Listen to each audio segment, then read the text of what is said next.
I wonder what's going to be down here. It's better but not be a... It's another fucking gator claw. Alright, let's get this over with. Fallout 4's DLC, Nuka-World, is an expansion that centers around all manner of enemies that Fallout 4 has to offer. It is the endgame DLC that you're supposed to play after finishing the main story, so everything from a bloatfly all the way up to a deathclaw is highly leveled and extremely dangerous. That being said, what happens if I go into it with one of the most pathetic melee weapons in the whole game? I think you guessed it, a bad time. Welcome back to Challenge Chronicles. Today's episode, Nuka-World with only a rolling pin. That's right everybody, it's the one we've all been waiting for. Nuka-World with good old Fettuccine. This one is another video that was requested in the comments of my Fallout 4 with only a rolling pin video, and the one I've been looking forward to the most.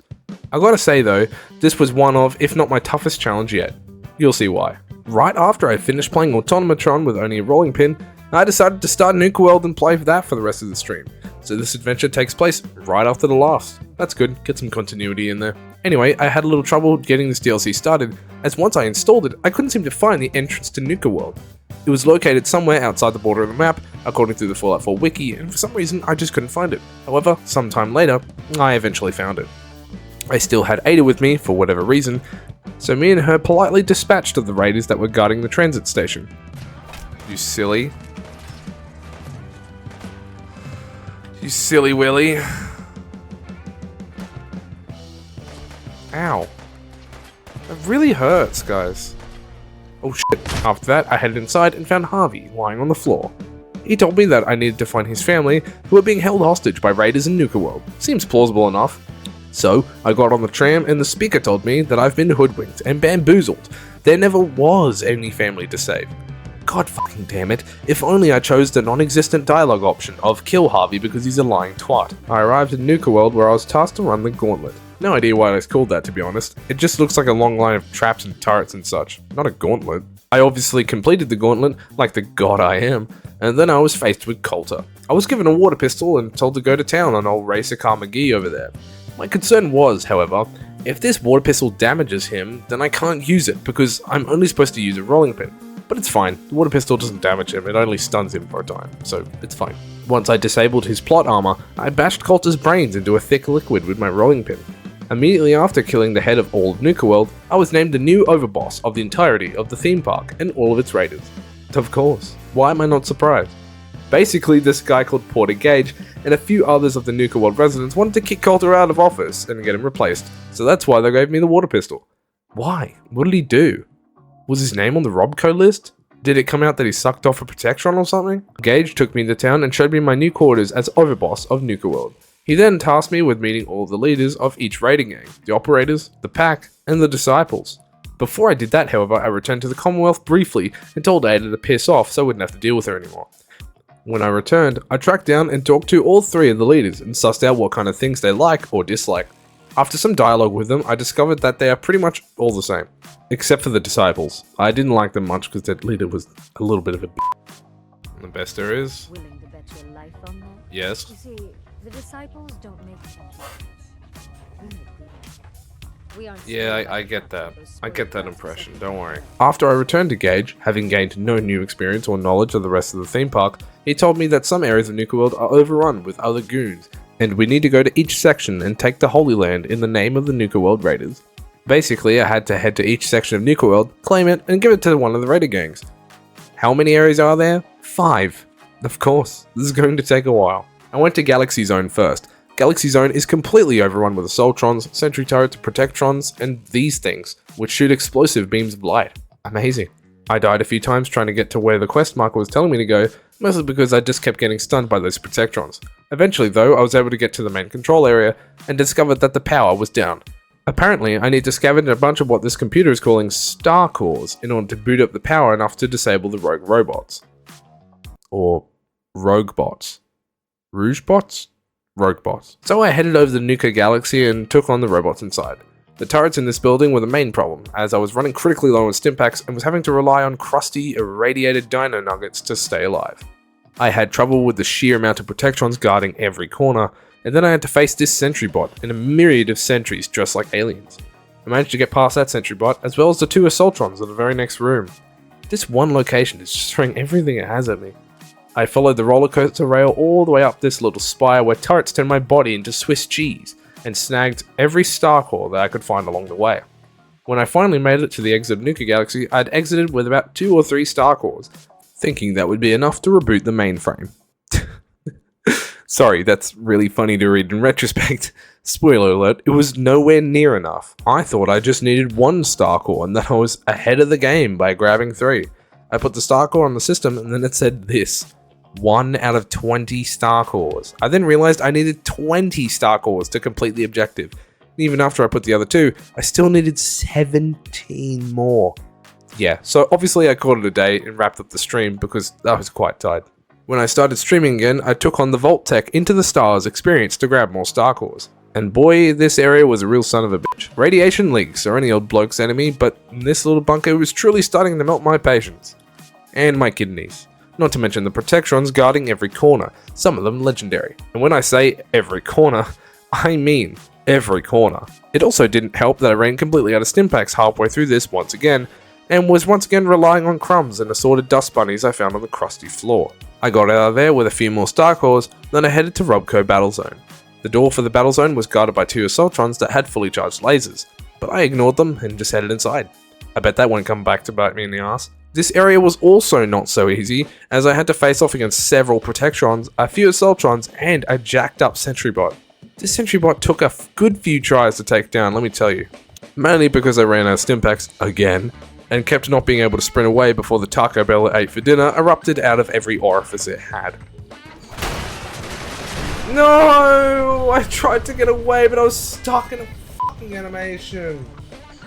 God damn it. Eventually, by crouching and waiting in a corner, I was able to regain some health thanks to the Life Giver perk, and I was able to finish it off and tank the explosion. I grabbed the last few star cores and left. I now had about... Ah! What? Oh, right, I forgot about you guys. So yeah. What was I saying? Oh yeah. I now had about 13 star cores. I still needed 7 more. I'm going to neck.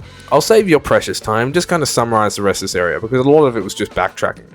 I headed back through Vault Tech through the stars and collected the rest of the star cores there, and I also went back through Nuka Galaxy and collected a few more star cores there. I now finally had enough to power down all the bloody robots and turrets and whatnot. I wanted to try and open a case to get the XO1 power armor, but after I discovered I needed to collect 15 more, I just gave up. Fuck that. I then went up to the rooftop flagpole where I claimed Galaxy Zone for the operators, because I like the operators, you know? I like to cut their jib. I like how they operate. Get it? Fuck, I'm sorry, I wrote this script at like 2 AM. I was so tired. Anyway, I then headed over to Dry Rock Gulch, and thankfully this was far more straightforward than Galaxy Zone. I entered and talked to the Sheriff Protectron, who was somehow still operating. He told me to go to every Protectron in town, there's 3 of them, and get a partial safe code from them. Then I'll be granted access to the safe that contains the key to go down into the mine. Why would I need to go down into the mine? Because this place is infested with bloodworms, and the Queen resides beneath. I talked to the stable Protectron and just kind of used my speech still to get him to shut up and give me the code. That was awesome.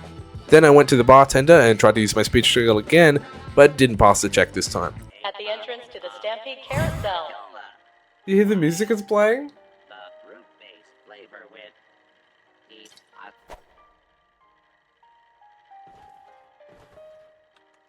So I played his little game. I made sure to pick up all of the Nuka-Colas the second I placed it down so I could keep it afterwards. He gave me his safe code, then I headed over to the kid. I managed to talk him into giving me the code, totally didn't have to quick load a few times, and then I opened the safe, got the key, and headed down into the mine. I took down the Queen Bloodworm and all of her minions with laughable ease, and then I claimed the area for the pack. Thank God this was an easy area. It was time now to head over to Safari Adventure Zone. I was given a warm and peaceful greeting into Safari Adventure by a lovely fellow that smelled like fish and relieved me of my stress by ridding me of my skin. This Gator Claw was pretty tough, like he was significantly higher level than me and took a good few hits to kill. Like, I don't know why the game just randomly threw this at me. I feel like if I was alone I would have been toast. After I put down a Gator Claw I thought that would be the only one in this area. Sorry, again, that's also really funny to read in retrospect. You'll see why. A young man named Sito saw me kill the Gator Claw and called me his new friend. He told me to follow him, we killed another gator claw together, and then he brought me to his little hideout where he introduced me to his merry family of gorillas. What the fuck? What the fuck is this? What the fuck? I'm not even going to question it at this point. Cito then told me that he was raised by gorillas, sure, and that he saw this wrinkly man that tried to help him and left him a tape. Not knowing what the hell Cito was trying to say, I played the tape and found out that the wrinkly man is a scientist that invented the gator claws and vowed that they are dangerous and all of them must be killed. Talk about a 180. Cito said that we have to go to the cloning facility in order to stop the gator claw cloning process. So we killed another gator claw on the way there, and then we entered. And then killed another gator claw. When we discovered that we can't open the door because we need the scientist's password, we left and then killed another gator claw. Cito said that we should look for the scientist's password near the giant metal snake, whatever that is, so we headed there. I had to navigate through a hedge maze where I had to kill another gator claw. Then I went up to this treehouse, realized that this really isn't where the game wanted me to go, went back down, crossed the river, and then killed another gator claw. And then another one. And then another one. And then 3 more. Monster kill. I'm not even joking, like, I'm being serious. I had a little bit of trouble trying to find the key to get into this little house thing, mainly because my game crashed. But I was able to find the password for the computer, and I headed back to the cloning facility. We used the password to enter the area we couldn't enter before, and then... Yep, you guessed it. I wonder what's going to be down here. It's better but not be a... It's another fucking gator claw. Alright, let's get this over with. We killed another gator claw. I headed down into the basement where I could shut off the cloning facility, and then I killed an albino gator claw, and then another regular gator claw. I then went to the terminal, shut off the cloning facility, and then had to kill another gator claw, and then another one. My only objective now was to kill the rest of the gator claws in Safari Adventure, which was about 4 more. Yep, you have to kill a total of 21 gator claws to get past Safari Adventure. So here's a little montage of me killing the last ones. Whoa. Oh my god! Oh my god! Die! I said die!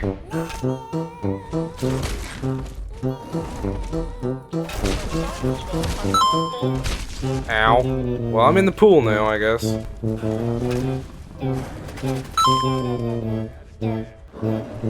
Legendary!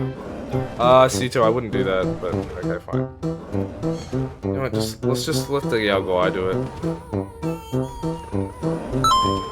After that, Cito thanked me for ridding the area of those gator claws, and I told him that he could stay here so long as he gets along with the gang I gave this area to, the Disciples.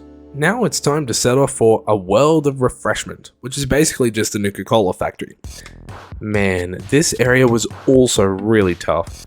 I thought that it would be easy and I would just have to kill a couple Mirelurks, which is also really funny to read in retrospect. Wow, I just was not prepared for this DLC, was I? I headed inside and was treated to a glowing river of irradiated goodness, absolutely filled to the brim with Mirelurks. Like, wow, there were so many. I had a lot of trouble with this section, mainly because normal Mirelurks are super resistant to melee attacks due to their large shell. They take like 20 or even 30 hits to take down sometimes. I was relying on drinking the glowing irradiated river of waste for healing, as well as the various Nuka-Colas scattered around. I also had to deal with several Assaultrons, which are also super resistant to melee. Yay. I finally progressed towards the end of the factory, where I had to kill like 5 Mirelurks. I then took on this Assaultron, and found this crate of 10 Quantums. Oh, that's a cool shot. Oh, look at that. I went outside, where I now had to kill a bunch of Mirelurk Kings and a small army of Mirelurks. What the fuck? I then got rid of most of the Mirelurks by patiently waiting out the hits and relying on VATS, and then, out of the mud, emerged a glowing Mirelurk Queen. Oh, is that a fucking Mirelurk Queen?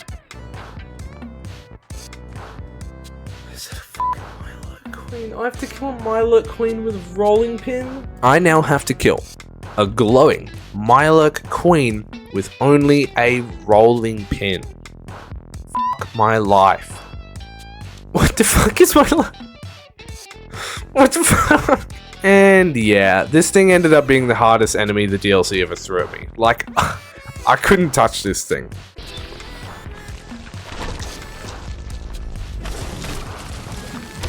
Yeah, I'm dead. Cool. Okay, well I did some damage to it. Even with like 10 stim packs in my inventory and 2 quantums, I could not stand a chance against this overgrown barnacle. Every time I would go into melee range, it would either cripple one of my limbs, forcing me to use a stim pack and staggering me, or just one-shot me, straight up. After numerous attempts, I decided to end the stream there and take a break. I think I needed some air after all the hard work I went through. When I streamed again, I came back in with a new game plan. So I have an idea. This isn't gonna work. I'm gonna run away. This isn't gonna work. I'm going to simply run away. I think the wisest option for now is to run away. I simply just don't have enough stim packs for this, so I'm gonna go. And here's the plan.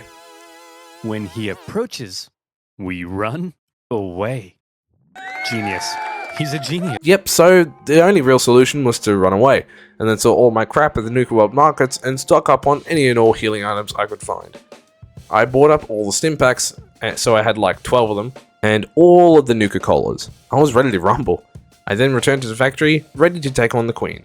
This time, I played a game of patience, hitting the Queen a few times, getting low, then running away, hiding until my health regenerated. Call it cowardly, but it was the only way. Eventually, and I mean eventually, I killed the Queen. Oh my god, I did it. I'm saving. I've saved instantly. I saved instantly. Finally, I then went to the flagpole and raised the flag of the operators to claim the area for them. It was now time to progress towards Kiddie Kingdom. Yes, it's actually called that. I headed inside and was greeted by a speaker saying how he takes me existing very personally and gave me radiation poisoning.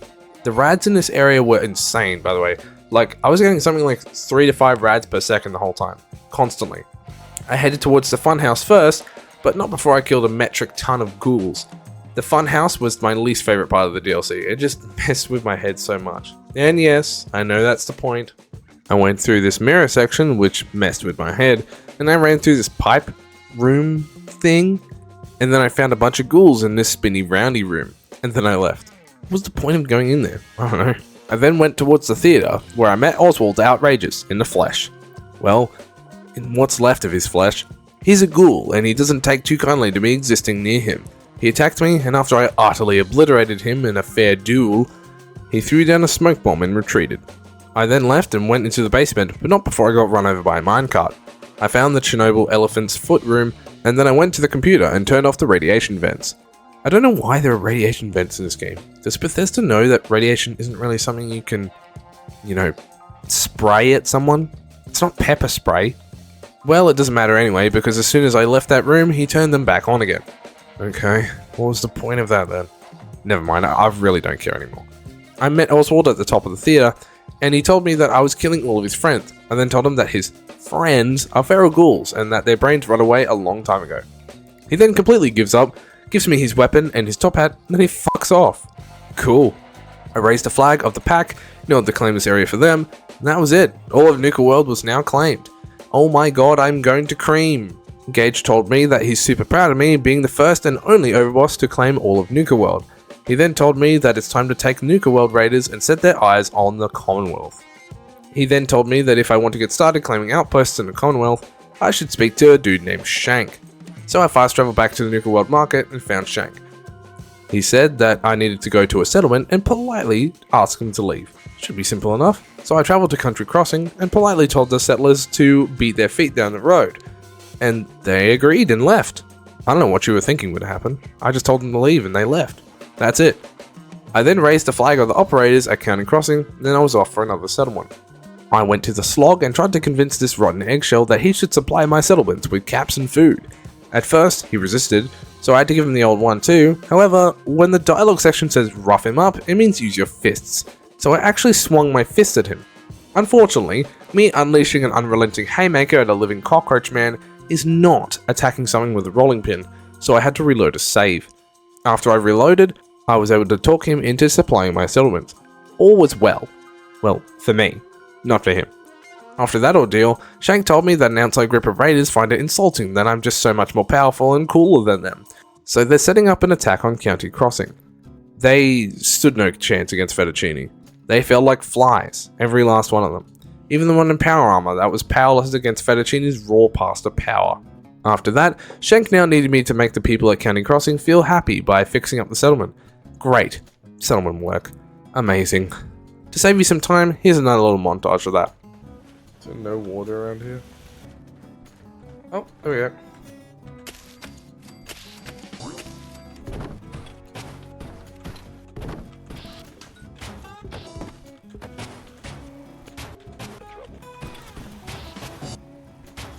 After that settlement work, Shank told me that I needed to go ahead and do that whole thing all over again with another settlement.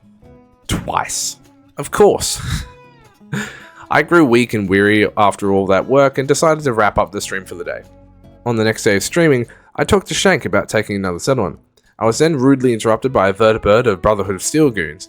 Since I'm with the Brotherhood, they didn't attack me, but for some reason I could attack them and they didn't become hostile or anything. Strange, so I deleted them, and then I was able to go to Oberland Station and talk to the settlers into giving up the settlement to the pack. After that, I went ahead and did the same to Abernathy Farm, and gave that settlement to the Disciples because they needed something. I swear, I've given them nothing this whole DLC. And they're mad about that. I returned to Shank, and he told me that I needed to return to Nuka-World immediately. Apparently, the Disciples are pissed at me that I only gave them one area of Nuka-World and only one settlement in the Commonwealth. So they've done the very rational, adult thing of forcibly annexing the power plant with violence and guns. So I headed to the power plant to meet up with the other leaders and very casually took on a Deathclaw and a Deathclaw matriarch at the same time. Just casually. Like, who cares, right? After that, I met with the others near the power plant and we discussed how much we disliked the Disciples anyway, and then we went ahead and charged in there. It was here that I remembered that I had the cannibal perk, so I obliterated all the Disciples goons and ate their flesh. They couldn't stand a chance against Fettuccine. He was just too awesome. Oh! I whacked and ate my way through the power plant without any notion of anyone being able to stop me. Then I got to the roof where Nisha was. I turned her skull into a powder with my rolling pin and I ate her corpse. It was over in seconds. She was powerless against Fettuccine. Then I pressed a button to get the power going to Nuka-World and watched the fireworks. Literally, there was fireworks.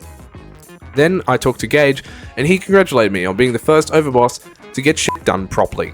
And with Nisha and her gang of goons out of the way, almost nothing could stop us. I then stole Nisha's clothes and did a photo shoot on top of the roof. And that's it.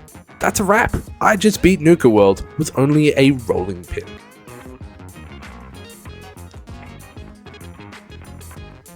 Thank you guys so much for making it to the end of another video. I had a lot of fun streaming this on my Twitch, so if you want to get in on that, the link is, as always, in the description. If you enjoyed it, go ahead and hit that like button. However, if you didn't enjoy the video, press that dislike button, and feel free to go down to the comments and tell me all the other ways I'm a total fuckhead. If you enjoy this kind of content, go ahead and hit that subscribe button. It's totally free, you can always unsubscribe later, and I do this kind of content all the time. Anyway, that's all from me. Thank you guys so much for watching Challenge Chronicles, and I'm out of here.